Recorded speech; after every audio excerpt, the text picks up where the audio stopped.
సూత్రము దేవా, సూత్రము తండ్రి, పరిశుద్ధుడు, ప్రేమగల తండ్రి, దయగల తండ్రి, కృపగల దేవా, నీకే స్తుతులు స్తోత్రాలయ. ఈ సమయమందు ప్రతి ఒక్క బిడను జ్ఞాపకం చేసుకోవ తండ్రి. ఎవరైతే ఆర్థిక ఇబ్బందులని, బాధలు, ఊబులు కూరుకుపోయారో ప్రతి ఒక్క బిడ్డను ఆర్థిక ఇబ్బందుల నుంచి విడుదల దయచేయండి యేసయ్య.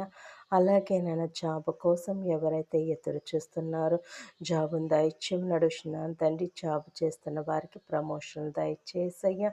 అలాగే యవ్వనస్తుల చుట్టూ కంచి వేయి ప్రభు, నీ కృపంచునైనా తండ్రి. ప్రభువా నైనా తండ్రి, బలహీనతతో బాధపడుతున్న వారికి బలహీనతల నుంచి విడుదల దయచేసయ్యా. నీకే స్తోత్రాలయం. వ్యవసాయం చేసుకున్న వారు నానా చేపల చెరువులు, రైలు చెరువులు, నానా తండ్రి అనేక వృత్తులు పనులు చేసుకున్న ప్రతి ఒక్క బిడ్డ రెక్కల కష్టాజితం దీవించండి. వాతావరణాన్ని స్వాధీనపరచుకోండి. ప్రతి ఒక్క బిడ్డ చుట్టూ నీ కంచి కాపుదలుంచమని యేసుక్రీస్తు పుణ్యనామములో అడిగి వేడుకొని